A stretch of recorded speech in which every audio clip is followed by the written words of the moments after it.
부산 해운대의 고급 주택가에 위치한 3층 저택에서 70대 후반의 박영수 회장이 오후 산책을 마치고 돌아오고 있었다. 대기업을 성공적으로 경영하다 은퇴한 그는 이제 17년을 함께한 황금빛 털의 루비와 함께 여유로운 노년을 보내고 있었다.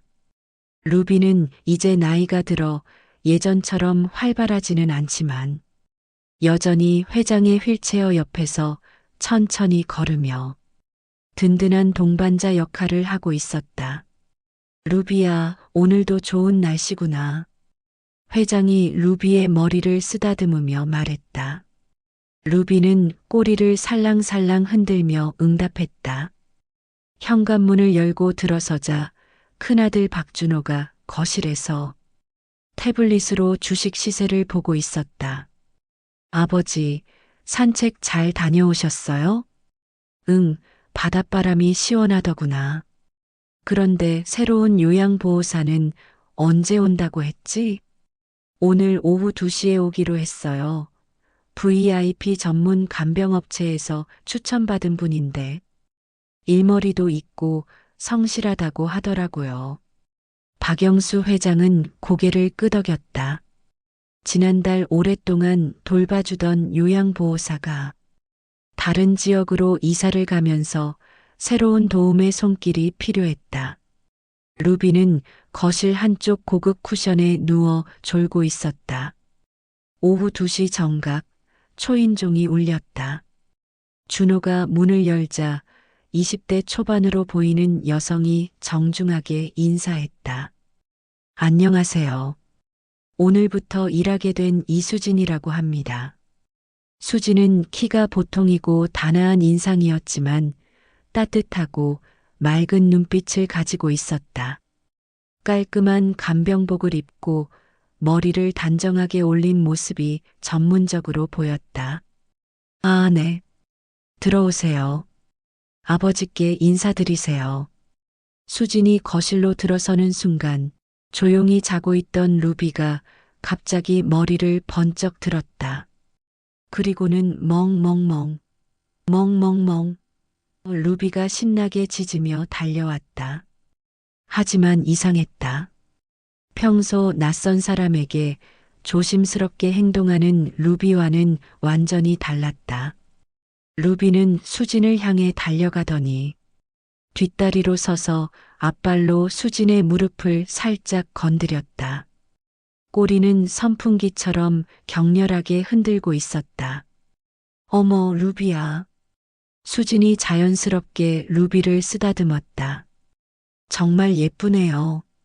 루비는 더욱 흥분해서 수진 주위를 빙빙 돌기 시작했다. 마치 오랫동안 기다렸던 누군가를 만난 것처럼 말이다. 이상하네. 루비가 왜 저래? 준호가 의아해했다. 평소에는 낯선 사람한테 이렇게 반가워하지 않는데. 박영수 회장도 놀란 표정이었다. 루비가 저렇게 좋아하는 건 정말 오랜만이구나. 수진 씨, 혹시 개를 키워본 적이 있나요? 아, 어릴 때 잠깐. 수진이 애매하게 대답했다. 사실 수진 자신도 왜 이 개가 자신을 이렇게 반가워하는지 알 수가 없었다. 하지만 묘하게 친근한 느낌이 들었다. 20년 전 박영수 회장은 자신에게 손주가 없다는 것을 늘 아쉬워했다. 회사 일로 바쁜 아들 준호는 결혼을 미루고 있었고 회장은 대를 이을 후계자에 대한 걱정이 컸다. 특히 환갑을 넘긴 나이에 아직도 손주를 보지 못한다는 사실이 그를 우울하게 만들었다. 준호야, 손주는 언제 보여줄 생각이냐? 아버지 나이가 몇인데. 회장이 한숨을 쉬며 말하곤 했다. 아버지, 노력 중이에요. 조금만 더 기다려주세요. 준호는 항상 같은 대답만 반복했다. 며칠 후 사회복지 사업의 일환으로 방문한 보육원에서 생후 6개월 된 아기를 만났다. 다른 아이들과 달리 유독 밝고 총명해 보이는 그 아기에게 회장은 한눈에 마음을 빼앗겼다. 아기는 회장을 보자 방긋 웃으며 작은 손을 뻗었고 그 순간 회장의 마음은 완전히 녹아버렸다. 이 아이를 입양하고 싶습니다. 회장이 원장에게 말했다. 정말이신가요? 이 아이는 버려진 지 얼마 되지 않았는데. 네.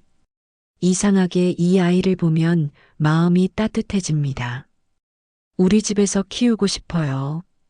당시 결혼한 지 얼마 되지 않았던 며느리 은미는 겉으로는 찬성하는 척했지만 내심 불편했다. 아직 자신의 아이도 없는데 입양아가 오는 것이 탐탁하지 않았다. 입양 후 수지는 박영수 회장의 사랑을 독차지했다. 회장은 수진이는 하늘이 내게 준 선물이라며 어디를 가든 데리고 다녔다.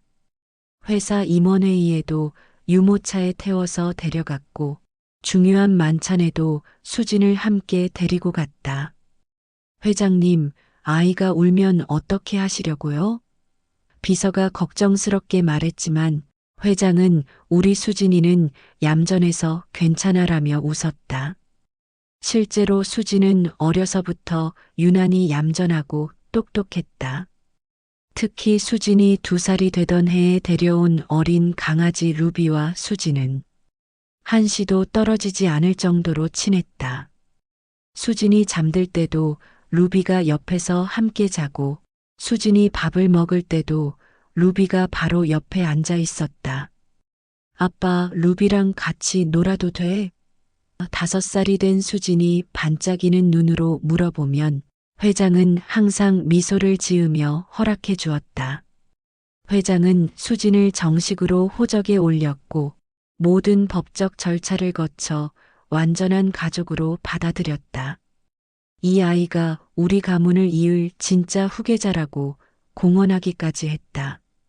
하지만 은미의 질투심은 날로 커져갔다. 시아버지는 수진에게만 관심을 쏟았고 은미 자신은 점점 소외감을 느꼈다. 더욱이 수진이 클수록 회장의 사랑도 더욱 깊어졌기 때문이다. 여보, 아버님이 수진이만 예뻐하시는 것 같지 않아? 은미가 남편에게 불만을 토로했다. 아버지는 원래 아이들을 좋아하시잖아. 우리도 빨리 아이를 가져야겠어. 준호는 별로 심각하게 생각하지 않았다. 하지만 은미에게는 더 큰 걱정이 있었다. 회장이 공식적으로 수진이가 우리 가문의 후계자라고 선언했을 때 은미는 밤잠을 이룰 수 없었다. 자신이 아들을 낳더라도 이미 입양된 수진이 법적으로 더 유리한 위치에 있다는 생각에 불안했다. 2007년 7월 15일 수진의 5번째 생일이었다. 회장은 중요한 해외 출장으로 인해 생일잔치에 참석하지 못했다. 은미야, 미안하지만 수진이 생일잔치 좀 부탁해. 롯데월드에 데려가서 실컷 놀게 해줘. 회장이 공항으로 떠나면서 당부했다. 네, 아버님. 걱정 마세요. 은미가 겉으로는 상냥하게 대답했다. 하지만 은미에게는 이미 치밀한 계획이 있었다. 며칠 전부터 심부름센터에 연락을 취해 특별한 일을 의뢰해둔 상태였다. 은미는 여러 심부름센터를 알아본 끝에 가장 외진 곳에 위치한 업체를 선택했다. 아이 하나를 지방 보육원에 데려다주는 일인데 보수는 넉넉히 드리겠습니다. 은미가 심부름센터 직원에게 말했다. 무슨 일이신지 좀 이상한 일 같은데요. 직원이 의심스러워했다. 가족 사정이 복잡해서요. 친척 아이인데 부모가 사고로 돌아가셔서 아무도 모르게 조용히 처리해 주시면 됩니다. 은미가 그럴듯한 거짓말을 지어냈다. 그래도 정식 절차를 거쳐야 하는 거 아닌가요? 이미 서류는 다 준비되어 있어요. 당신은 그냥 아이만 안전하게 데려다 주시면 됩니다. 은미가 봉투에 든 큰 돈을 건네며 말했다. 심부름센터 직원은 큰 돈에 혹해서 자세한 사정을 묻지 않고 일을 수락했다. 그는 나중에 법정에서 돈에 눈이 멀어서 잘못 판단했다고 후회했지만 이미 돌이킬 수 없는 일이었다. 롯데월드에 도착한 은미와 수진. 5살 수진은 놀이기구를 타며 즐거워했다. 은미는 겉으로는 상냥한 엄마인 척 연기했지만 속으로는 계속 시간을 확인하고 있었다. 수진아, 회전목마 타고 싶어? 은미가 억지로 웃으며 말했다. 네, 루비도 같이 탔으면 좋겠어요. 수진이 집에 남겨진 루비를 그리워했다. 루비는 집에서 잘 있을 거야. 나중에 가서 놀이동산 얘기해 주자. 오후 3시가 되자 은미는 약속 장소인 휴게소로 수진을 데리고 갔다. 수진아, 목마르지? 이거 마셔봐. 은미가 미리 준비한 음료수에 수면제를 타서 수진에게 건넸다. 손이 떨렸지만 억지로 진정했다. 고맙습니다. 수진이 의심 없이 음료를 마셨다. 얼마 지나지 않아 수진이 졸기 시작했다. 갑자기 졸려요. 그럼 잠깐 쉬자. 은미가 수진을 조용한 곳으로 데려갔다. 곧 약속한 시간에 심부름센터 직원이 나타났다. 여기 있습니다.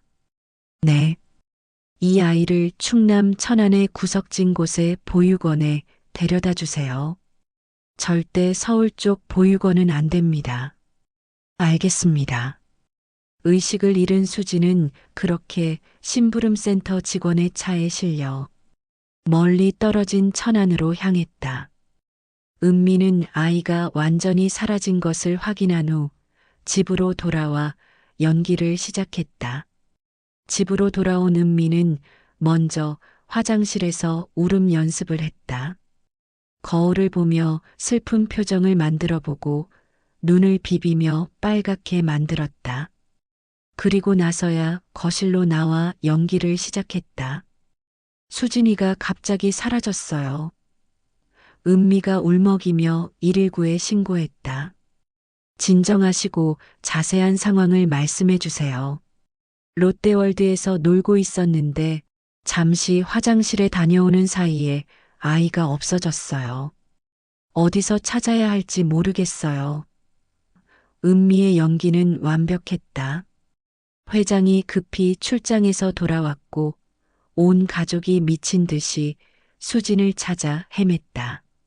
하지만 은미는 계속해서 거짓 정보를 흘리며 수사를 교묘하게 방해했다. 경찰서에서 조사를 받을 때도 은미는 완벽하게 연기했다. 아이가 회전목마 쪽으로 갔다고 목격자가 말했어요.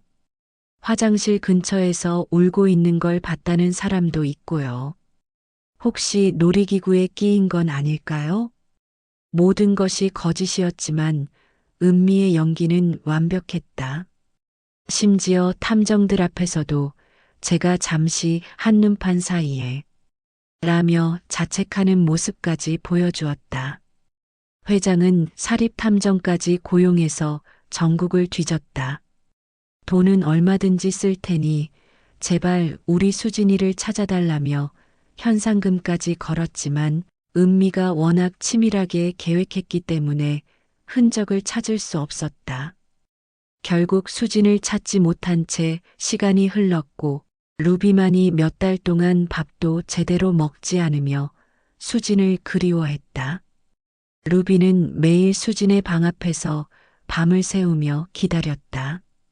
그로부터 17년이 흐른 지금 천안의 한 보육원에서 자란 수진은 요양보호사가 되어 우연히 박 회장의 집에 오게 되었다.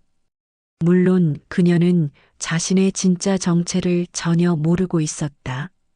며칠이 지나면서 박영수 회장은 수진에게 특별한 관심을 보이기 시작했다. 수진이 차를 우려주는 모습, 정원을 바라보는 표정, 그리고 무의식 중에 보이는 작은 습관들이 자꾸 눈에 띄었다. 수진 씨, 어릴 때 기억은 많이 나나요? 회장이 조심스럽게 물어봤다. 거의 기억나지 않아요. 보육원에서 자랐거든요. 그렇군요. 혹시 가족에 대한 기억은 없어요. 아무것도 기억나지 않아요. 수진이 쓸쓸하게 말했다. 한편 준호의 아내 최은미가 외출했다가 돌아오는 길이었다. 40대 후반의 은미는 명품으로만 치장하며 상류층 부인의 모습을 완벽하게 연출하는 스타일이었다. 하지만 내심 항상 시아버지의 재산에 대한 욕심을 품고 있었다. 새로운 요양보호사가 참 젊네요. 은미가 수진을 위아래로 훑어보며 차갑게 말했다. 안녕하세요. 이수진이라고 합니다. 수진이 정중하게 인사했지만 은미의 반응은 싸늘했다. 나이가 어려서 경험이 부족할 텐데 아버님을 제대로 돌볼 수 있을까? 은미가 의심스러운 눈초리를 보냈다. 회장이 수진에게 관심을 보일수록 은미의 태도는 더욱 노골적이 되었다. 수진 씨, 물걸레질 좀 다시 해. 제대로 안 되어 있잖아. 은미가 흠잡을 것 하나 없는 바닥을 가리키며 말했다. 네, 알겠습니다. 수진이 순순히 대답하고 다시 청소를 시작했다. 그리고 아버님 식사도 너무 짜게 하지 마. 건강에 안 좋아. 사실 회장은 수진의 요리를 매우 만족해했지만 은미는 트집을 잡았다. 저기 수진 씨. 은미가 수진을 다시 불렀다. 우리 집 규칙을 모르는 것 같은데 아버님과 너무 가깝게 지내지 마. 선을 지켜야지. 죄송합니다. 앞으로 조심하겠습니다. 수진이 고개를 숙였다. 하지만 은미의 괴롭힘은 계속되었다. 수진이 회장과 대화를 나누면 중간에 끼어들어 방해했고 회장이 수진을 칭찬하면 뒤에서 겉보기와 달리 교활한 면이 있는 것 같다며 이간질을 시도했다. 아버님, 요양보호사를 너무 믿으시면 안 돼요. 돈 때문에 접근하는 사람들이 많거든요. 은미가 회장에게 수진을 의심하도록 부추겼다. 하지만 회장은 오히려 수진에 대한 관심이 더욱 깊어졌다. 수진 씨는 다른 사람들과 달라. 뭔가 특별한 느낌이 들어. 은미의 질투심은 극에 달했다. 밤마다 잠들지 못하고 17년 전의 일을 떠올리며 불안해했다.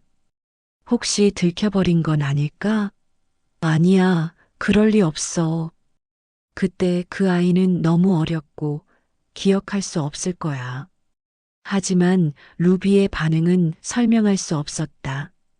루비는 수진만 보면 꼬리를 흔들며 따라다녔고 마치 오래된 친구를 만난 것처럼 행동했다. 더욱 무서운 것은 회장의 반응이었다. 회장이 수진을 보는 눈빛이 17년 전 그 아이를 보던 것과 똑같았다. 특별한 애정과 관심이 느껴졌다. 아니야, 그냥 우연의 일치일 거야. 세상에 그런 일이 어떻게.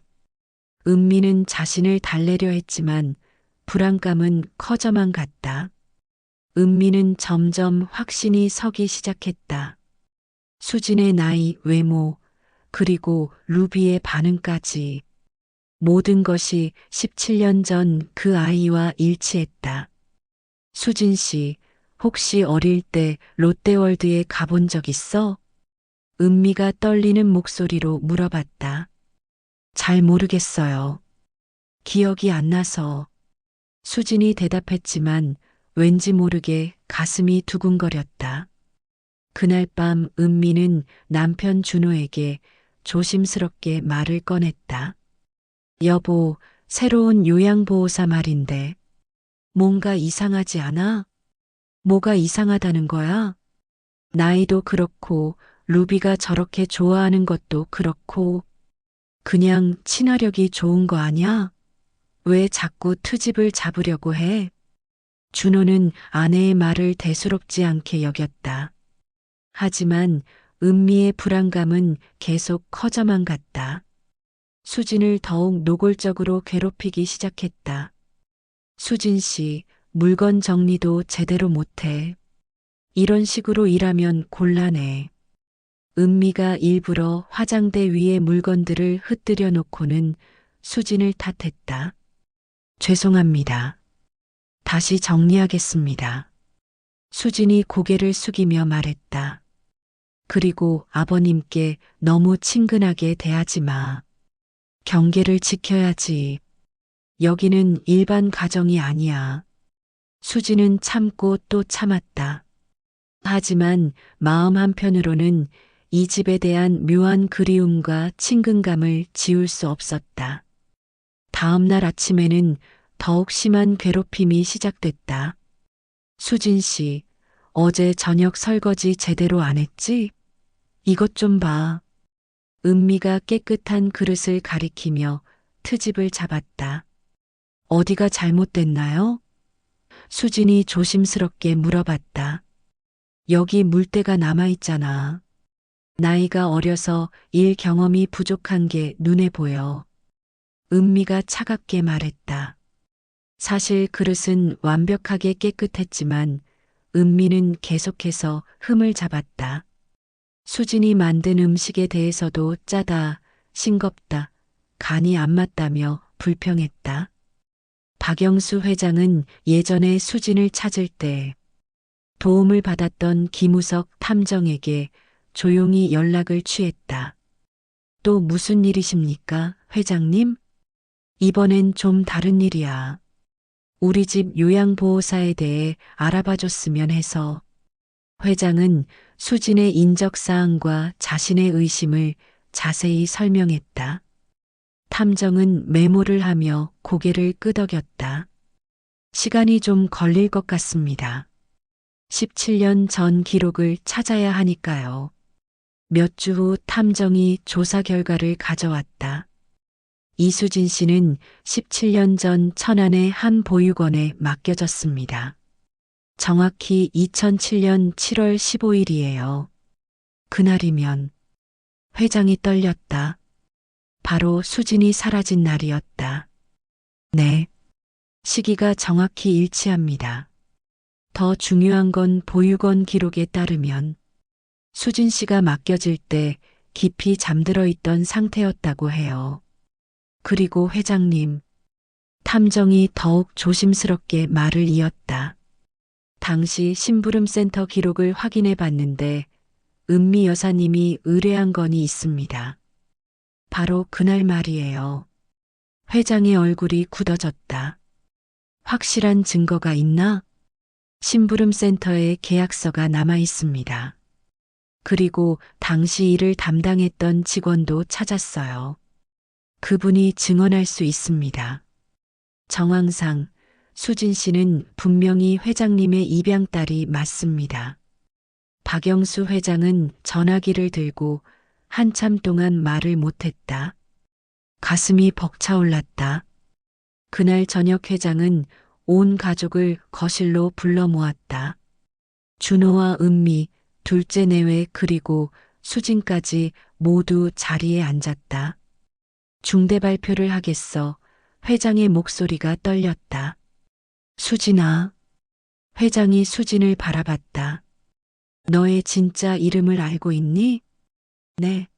무슨 말씀이세요? 진짜 이름은 박수진이란다. 너는 내가 17년 전에 입양했던 아이란다. 거실에 정적이 흘렀다. 준호는 눈을 크게 뜨며 믿을 수 없다는 표정이었고 은미는 얼굴이 새하얗게 질려 있었다. 아버지. 수진이 떨리는 목소리로 말했다. 이제 기억이 조금씩 돌아오고 있었다. 그래, 내 보물아. 아빠가 여기 있어. 회장의 눈에 눈물이 흘렀다. 은미야, 회장이 며느리를 똑바로 바라봤다. 17년 전 그날 일에 대해 할 말이 있느냐? 은미는 손이 떨리고 있었다. 무슨 말씀이세요? 심부름센터 계약서와 담당 직원의 증언을 모두 확보했다. 17년 전 바로 그날 내가 수진이를 천안 보육원에 버리도록 지시했다는 것을 말이야. 은미의 얼굴이 완전히 하얗게 질렸다. 왜 그랬냐? 왜 5살짜리 아이를 보육원에 버렸냐? 질투 때문이냐? 재산 때문이냐? 회장의 목소리가 분노로 떨렸다. 준호가 아내를 믿을 수 없다는 표정으로 바라봤다. 은미야, 설마 정말로? 은미는 더 이상 숨길 수 없다는 걸 깨달았다. 증거가 너무 확실했다. 죄송해요. 정말 죄송해요. 은미가 무너지듯 주저앉았다. 시아버님이 수진이만 예뻐하시니까 나중에 재산도 다 수진이한테 갈까봐 무서웠어요. 17년 동안 거짓말을 하고 살았다는 거냐? 내 딸을 찾는다고 미친 듯이 헤맬 때도 내가 다 알고 있었다는 거냐? 회장이 분노했다. 결국 모든 진실이 밝혀졌다. 은미는 유괴, 감금, 아동유기 등의 혐의로 법의 심판을 받게 되었다. 17년의 세월이 흘렀지만 중범죄에는 공소시효가 적용되지 않았다. 법정에서 은미는 일시적인 질투심 때문이었다며 용서를 빌었지만 한 아이의 인생을 송두리째 바꾼 죄는 가벼울 수 없었다. 심부름센터 직원의 증언과 계약서, 모든 증거가 완벽했다. 결국 그녀는 아동유괴 및 유기죄로 징역 8년을 선고받고 교도소에 수감되었다. 준호는 아내의 행동에 충격을 받았지만 아버지와 수진에게 깊이 사죄했다. 17년 동안 모르고 살았다는 게 변명이 될 수는 없지만 정말 죄송합니다. 17년 만에 딸을 되찾은 박영수 회장은 진정한 행복을 되찾았다. 회장은 즉시 수진을 정식 상속인으로 재등재했고 그동안의 빈 시간을 채우기 위해 최선을 다했다. 수진아, 아빠가 정말 미안하다. 내가 고생한 17년을 생각하면. 아니에요, 아버지. 이제 다시 함께 있을 수 있으니까 괜찮아요. 루비는 이제 늙었지만 여전히 수진을 따라다니며 행복해했다. 17년 동안의 기다림이 마침내 끝난 것이었다. 루비야, 정말 고마워. 너 덕분에 가족을 다시 만날 수 있었어. 17년 동안 날 기억해줘서 고마워. 수진이 루비를 쓰다듬으며 말했다. 루비는 만족스럽게 눈을 감으며 꼬리를 살랑살랑 흔들었다. 박영수 회장은 수진에게 최고의 교육 기회를 다시 제공했다. 내가 하고 싶은 공부가 있으면 뭐든지 해라. 아빠가 다 지원해 줄게. 아버지, 저는 사회복지 분야에 관심이 있어요. 저처럼 도움이 필요한 아이들을 위해 일하고 싶어요. 수진이 말했다. 그래, 좋은 생각이야. 내가 겪었던 아픔을 다른 아이들은 겪지 않도록 도와주는 거구나. 회장은 수진을 위해 새로운 사회복지재단을 설립하기로 했다. 박수진 재단이라는 이름으로 말이다. 이 재단은 보육원 아이들을 위한 교육 지원과 입양 가정을 위한 상담 서비스를 제공하게 되었다. 루비는 이제 17세의 노견이 되었지만 수진과 함께하는 시간이 행복했다. 매일 아침 수진을 깨우고 함께 산책을 하며 저녁에는 수진의 발치에서 잠들었다. 17년간의 기다림이 헛되지 않았다는 듯이 만족스러운 표정이었다. 이제 이 가족에게는 밝은 미래만 남아 있었다. 과거의 상처를 치유하며 더욱 단단해진 가족의 사랑과 함께 그리고 진실한 사랑을 보여준 루비와 함께 새로운 추억을 만들어갈 것이었다. 때로는 인간보다 더 순수하고 진실한 사랑을 보여주는 반려동물의 힘이 기적을 만들어낸 것이었다. 루비의 변하지 않는 사랑과 끝없는 기다림이 마침내 잃어버린 가족을 되찾게 한 것이다.